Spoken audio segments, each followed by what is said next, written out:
welcome back. So in this video we're going to talk about modules, right, in regards to Node. Now what is a module? Well, essentially what a module is in Node is it's basically a collection of code, but only some of that code will be exposed to other related, let's say, modules, right? So everything that we build is essentially a module. So even this application that we have here, this app.js, it's a module, right? As soon as we have a collection of code together in Node, it's in one file, that's broken into a module, right? Now, when we want to use a module, we use this require method. So in the case of this application here, we're requiring the module of HTTP, right? And we need that because it contains functionality that allows us to create a server, okay? So that's kind of how you have to think about it. Now, in terms of how it's implemented, modules basically have the ability to protect your code from being exposed, right?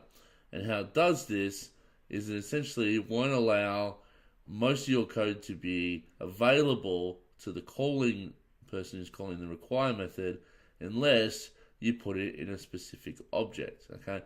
Now, the best way to see this is to actually look at a module in Node itself, right? So let's quickly jump over to Google and we'll look up Node's GitHub repository. So I'm going to go into it like here. It's the first link. And if we scroll down, we have this lib folder, right? And inside this lib folder, as you scroll down, you will see there's a http.js, right? This is the HTTP module that we're referring to in our code here, right? So when we require HTTP, then we're requiring this module. Now this module is already installed on your machine. When you install Node, it's part of the Node framework. So you've got this by default. As we come down, you're going to see some things that, basically dependencies that HTTP has.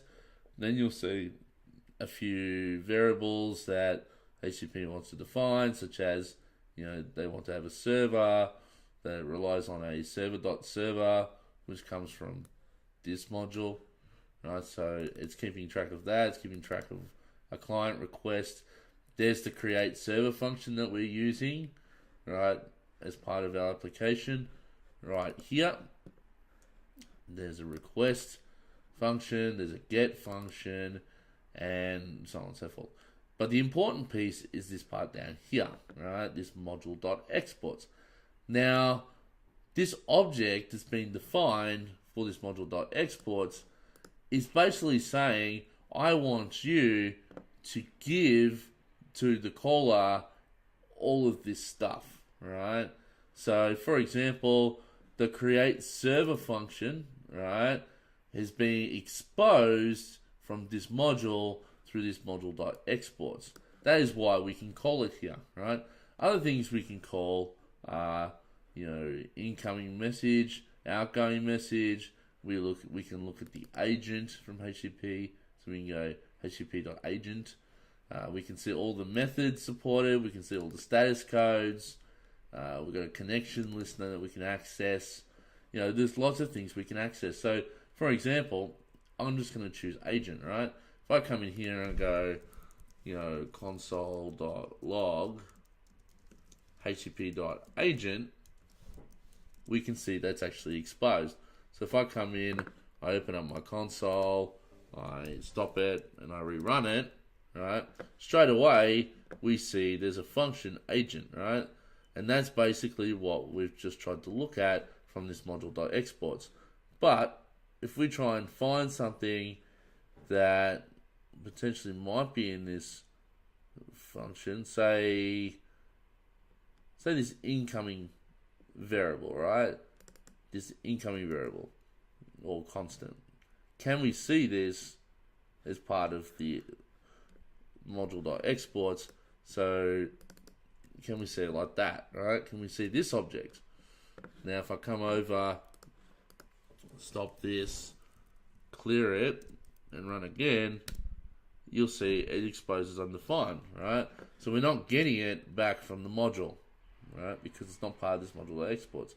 So just pay attention very carefully to this. We're going to be seeing this a lot even when we write our own, okay? And that's what we're going to do right now. We're going to write one of our own, all right? So jumping over the code, what I'm going to do is I'm going to create a new file, and I'm going to call it writer.js. Now this writer.js is essentially just going to do these 2 lines of code here, right? Just to keep it simple. But the first thing I want to do, well, I'm going to put use strict here. I should be doing this all the time. I'm going to create a constructor function, right? I'm going to call it writer. Right? Inside of here, I want to have a function that goes, what do I want to name it? We'll name it write hello world response, right? It's a function. And I pass in res because we're going to use the response object from the caller. And I'm just going to paste in those 2 files. So if you don't know what I've done so far, all I've done is create a constructor function, right, that has one method in it called write hello world response. It's a function that's going to take in one response parameter, which will be this response here, and basically it writes out, success with text/plain and then the words hello world, right? So that means now we get rid of these 2 lines, and now we need to import the writer stuff from this writer module. The one thing we haven't done in this writer module yet is we haven't exposed this writer function. But let's see that in action, all right? If I try to go require, and we go writer like that, firstly, this won't work. And the reason why it won't work is that when we write it in this style, we're looking for a library that's either part of Node or what we refer to as a Node package, okay? Now at this point we haven't looked at Node packages, so we're not going to talk about it at this stage. But what we're really trying to get to is this writer.js file here. So to do that, because it's in the same directory, we have to prepend this with a /, right? When we prepend it with /, it's saying, look at my current directory for something called writer.js. Now we also don't need to include the JS on the end because Node's smart enough to know what you're doing there. So now that we've imported, can we access this writer constructor function? Well, let's see. What if I go console.log, we'll do it outside of here, console.log writer. Alright, come back to my Node program and run it again, and you'll see writer is not defined. Alright, it's like I can't see that. What is this? Right, not defined. Can't work it out. Right. So this writer function at this point is not being exposed. Right, and that's by design. We already spoke about that. So to expose it, we have to go module.exports equals, and because we want an instance of this object and not the object itself, we go new writer. Okay. Now, if we were just to go module.exports equals writer, we're exposing the constructor function, not an instance of the constructor function, which is probably what we really want, is an instance of it when we call it, right? Because we want to be able to instantiate and invoke this function straight away, not to have our code inside of the app have to new up one of these writers and then when it does that, call the function, right? So we knew it up ahead of time. So if I save this now and I come over and I now assign this to a variable called, let's say, writer, right? And I console.log this, what do you think we're going to get? We get an object. And we get an object with the function that we exposed called write hello world response. So now we can call this function because now we have something that we can use. So in here, all we have to do is go writer dot write hello world response, pass in the response, and then we just save, right? And then quickly jump in, stop the program, run it again, and now we've got a functioning app. But does it still work? Let's try that out. We refresh the application and it still runs. Okay, so that's all I wanted to show for this video.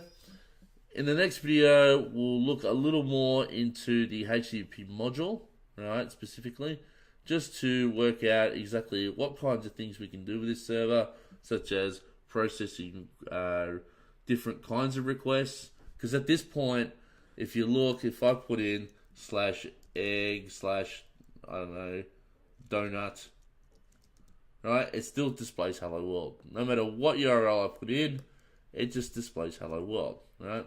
So in the next video, we'll look at how we can parse different URLs and perform different forms of actions, as well as potentially parse query string arguments, okay? So I'll see you in the next video.